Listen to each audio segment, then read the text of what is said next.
है कि सिनेमा समाज का आईना होती है। अगर आपको किसी समाज को समझना है, उसकी विचारधारा को जानना है, तो वहाँ के सिनेमा में आप इसकी झलक देख सकते हैं। हालांकि मुझे सिनेमा जगत के बारे में कुछ खास जानकारी नहीं है, ना ही मेरा कुछ खास रुझान रहा है, परंतु हाल में ही रिलीज पुष्पा 2 मूवी देखने का मुझे सौभाग्य प्राप्त हुआ और इस 3 घंटे की मूवी देखने के बाद मेरे दिमाग में सिर्फ ये प्रश्न घूम रहा था कि इस मूवी के दौरान निर्देशक हमसे क्या कहने की कोशिश कर रहा है। क्योंकि भाई हम तो वो विद्यार्थी थे कि अगर हमें 10 लाइन की कविता भी पढ़ते थे तो हमसे ये पूछा जाता था कि कवि इस कविता में हमसे क्या कहना चाहता है।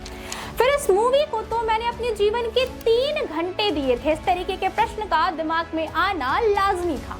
मैंने इस मूवी पर पुनः विचार किया और जहां तक समझ पाई, इस मूवी में अभिनेता का बचपन असमानता, गरीबी और सामाजिक बहिष्कार के साथ व्यतीत हुआ है और इस सामाजिक बहिष्कार को खत्म करने के लिए वह कुछ भी कर सकते थे। इस असंतोष की भावना ने उन्हें लाल चंदन की तस्करी जैसे अवैध दुनिया का बेताज बादशाह बना दिया। लेकिन जिस तरीके से इस मूवी में अभिनेता की सफलता को परिभाषित किया गया है वो हमारे समाज के लिए घातक हो सकता है।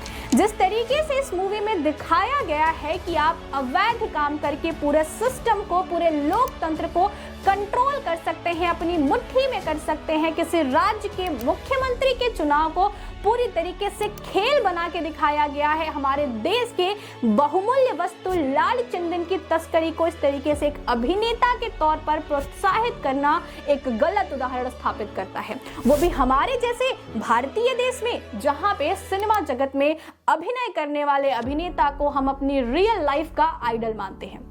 फिर मैंने सोचा कि इस अभिनेता ने तो निर्देशक के आदेशों का पालन करके सिर्फ और सिर्फ अभिनय किया है, कहानी तो निर्देशक की थी।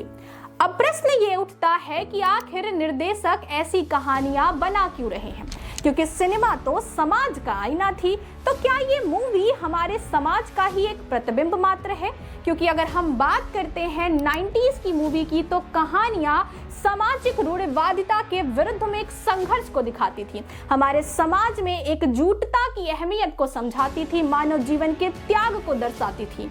लेकिन अगर वहीं पे हम बात करते हैं 21वीं सदी के पहले और दूसरे सदक में जो मूवी बनी है, जो सिनेमा जगत में बातें हुई हैं, उसमें एक से ज्यादा रिश्ते बनाना, लोगों को धोखा देना, अपने प्रेम के लिए अपने समाज, अपने परिवार के विरुद्ध जाना एक अभिनेता के अभिनय में झलकने लगा था। और ये सारी घटनाएं हमें आज के समाज में बहुत ही सामान्य तौर पर देखने को मिलती है।